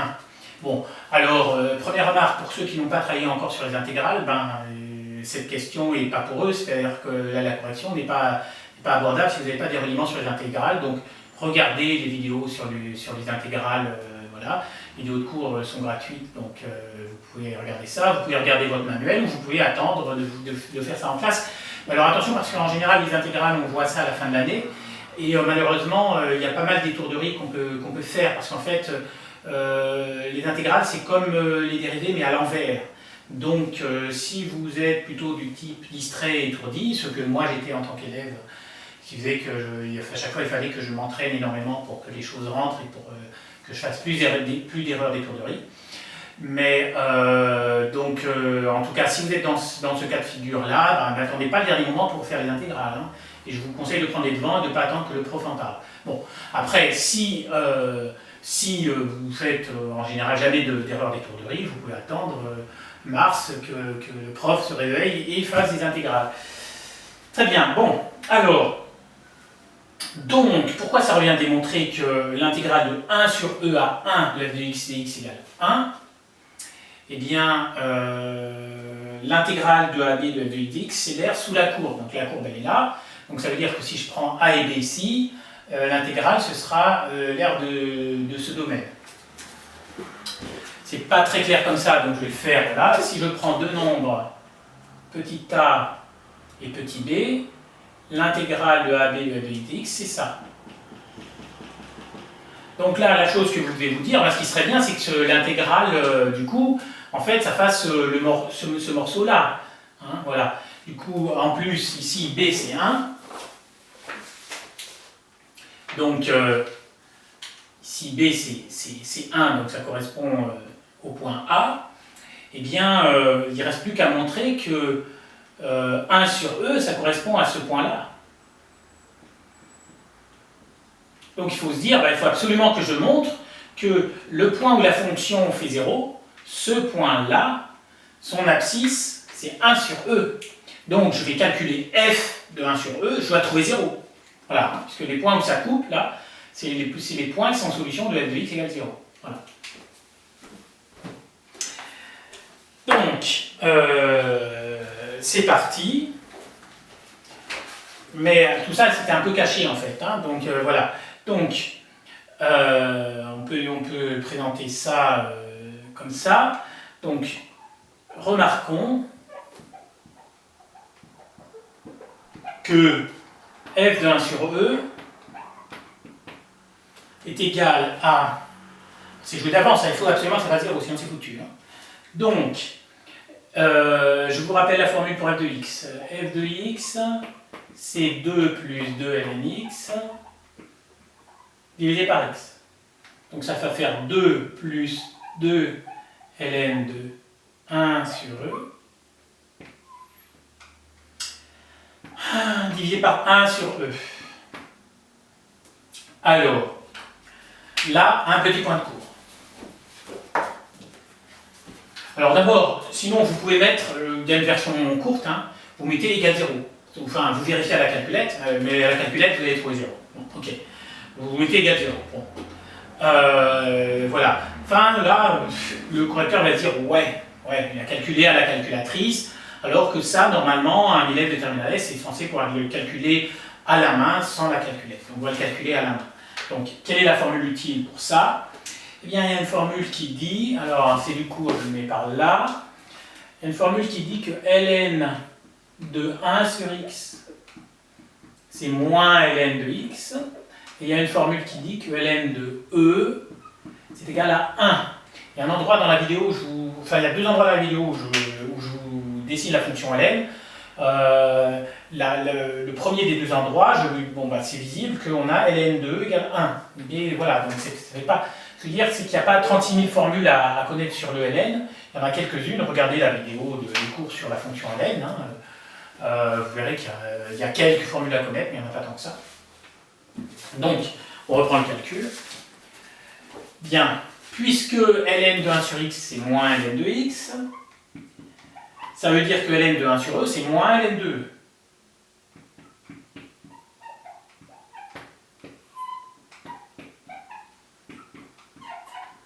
Bon, et ln de e, ça fait 1. Donc c'est 2 fois moins 1, 2 fois moins 1, ça fait moins 2.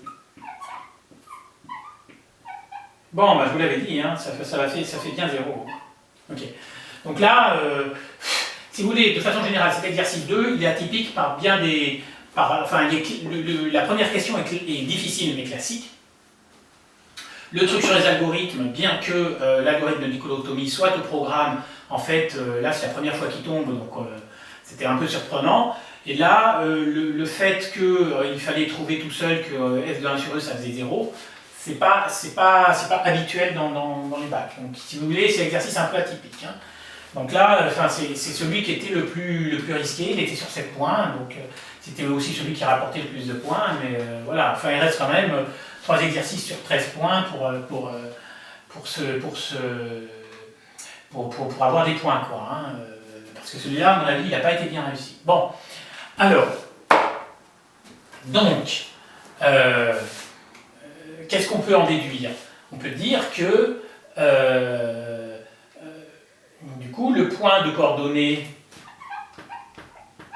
on peut l'appeler D. Donc, D de coordonnées 1 sur E et 0, on peut dire qu'il appartient à CF. Voilà. Et à ce moment-là, on peut affirmer que du coup, l'aire qui est hachuré verticalement, c'est l'intégrale, donc c'est l'aire sous la courbe, donc on peut dire que c'est l'intégrale de f entre 1 sur E et 1. Du coup, comment on peut mettre ça en français? On dit, donc,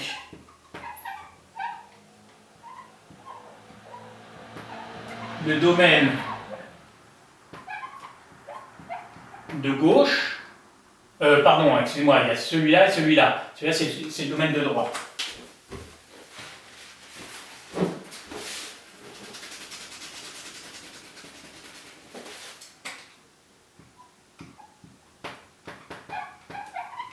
Et 1 intégrale de 1 sur E à 1, f de x dx. Bon, on avance. Alors, c'est pas tout à fait ce qu'il fallait dire. Là, ils disent, ça revient à démontrer que l'intégrale vaut 1. Oui. Alors, très bien, mais alors, il y a quand même quelque chose à remarquer, c'est-à-dire que ça, c'est un rectangle. L'aire d'un rectangle, on sait faire. Là, la largeur du rectangle, c'est 1, la hauteur, c'est 2. Parce que je vous rappelle qu'ici, le nombre qui est là, c'est 2. Puisque C a pour coordonnées 0 et 2. Donc, l'aire du rectangle fait bien 2. Enfin, c'est bien 2. L'aire du rectangle, donc tout à fait 2. Mais puisqu'on veut deux parties d'aires égales, donc si les aires sont égales, ça veut dire que, puisque au total ça fait 2, ça veut dire que chacune vaut 1. Bon. Mais la somme des deux est donc déjà, enfin, si les deux aires sont égales, ça veut dire que celle-là fait 1, celle-là fait 1. Et maintenant, c'est sûr que l'aire qui est là plus l'aire qui est là vaut 2. Donc si celle-là elle fait 1, celle-là elle fera forcément 1 aussi. Parce que si celle-là fait, je sais pas, petit a, celle-là, c'est 2 moins petit a. Donc si celle-là fait 1, celle-là, elle fait 2 moins 1, c'est-à-dire 1. À ce moment-là, elles sont bien égales.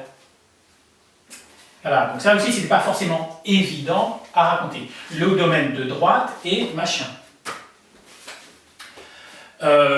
Et là, on dit, puisque l'aire du rectangle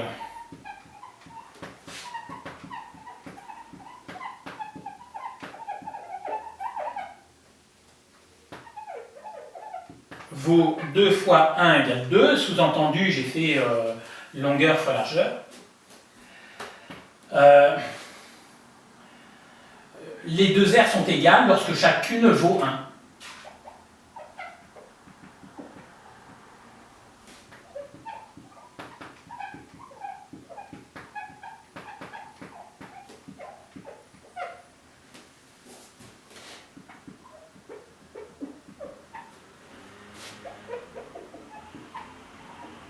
Et je rajoute, si l'une vaut 1,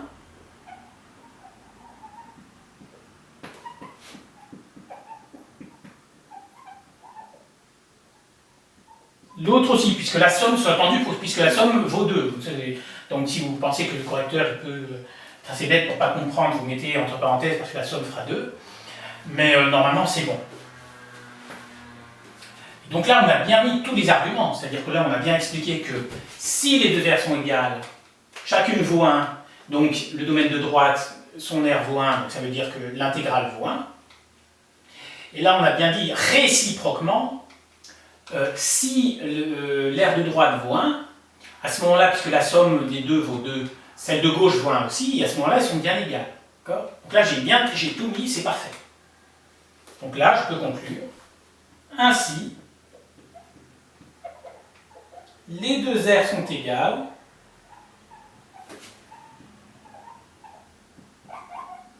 Si et seulement si l'intégrale de 1 sur E à 1 f de x dx est égale à 1, puisque ça, j'ai bien dit que c'était l'aire du domaine de droite, c'était cette aire-là.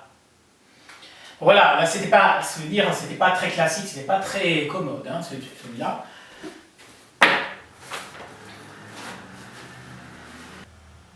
Alors, question 5b, dernière question de cet exercice. Alors, à ce point-là, on sait que, en fait, voilà, à la question 5a, on a dit que cela revient à démontrer que l'intégrale de 1 sur E à 1 est égale à 1. Donc c'est ça qu'il faut montrer. Hein. Donc voilà. Donc il demande de terminer la démonstration. Du coup, il faut calculer cette intégrale. Donc, il faut calculer ceci. Intégrale de 1 sur E à 1 de f de x dx. Alors, c'est égal à quoi? Déjà, on remplace f de x par la formule. Ça fait intégrale de 1 sur E à 1.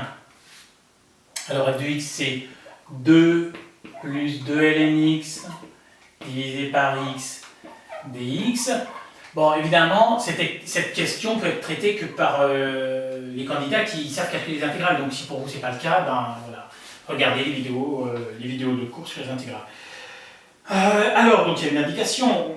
Ils mettent f de x peut s'écrire 2 sur x plus 2 fois 1 sur x fois ln x. Alors, bon, comment ils ont fait ça? 2 sur x. En fait, ils ont coupé la fraction là, donc ça fait 2 sur x plus 2 ln x sur x. Et le 2 ln x sur x, ils l'ont réécrit comme 2 fois 1 sur x fois ln x. Pourquoi pas?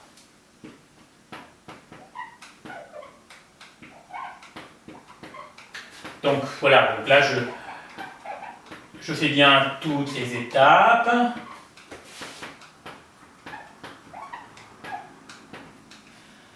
Donc le 2 sur x, je le garde.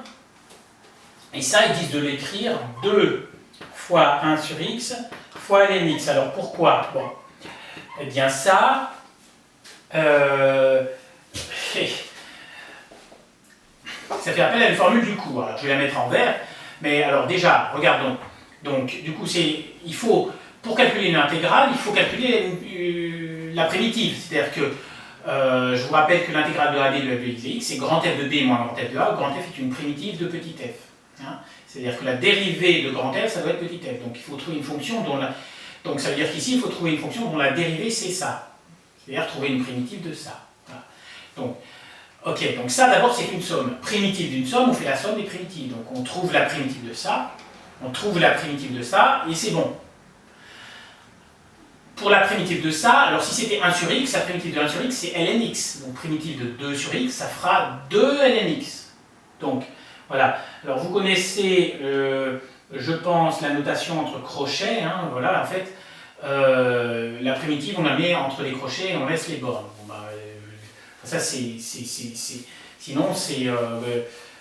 si vous ne connaissez pas ça, bon, regardez la vidéo sur les intégrales, mais c'est juste un truc technique, il n'y a rien de difficile derrière. Donc en tout cas, primitive de 2 sur x, 2 ln x. Et ensuite, je dois trouver primitive de ça. Primitive d'un produit, pour primitive d'un produit,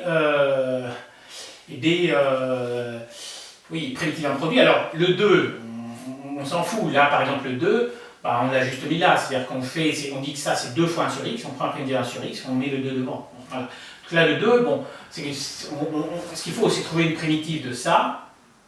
Et puis on mettra 2 devant et puis ce sera terminé, hein, d'accord? Bon, et là, il y a un truc à remarquer, c'est que ça, c'est que la dérivée de ln x, c'est 1 sur x. Donc, ça, c'est du type u' fois u. Et alors, donc la formule de cours, c'est que, voilà, primitive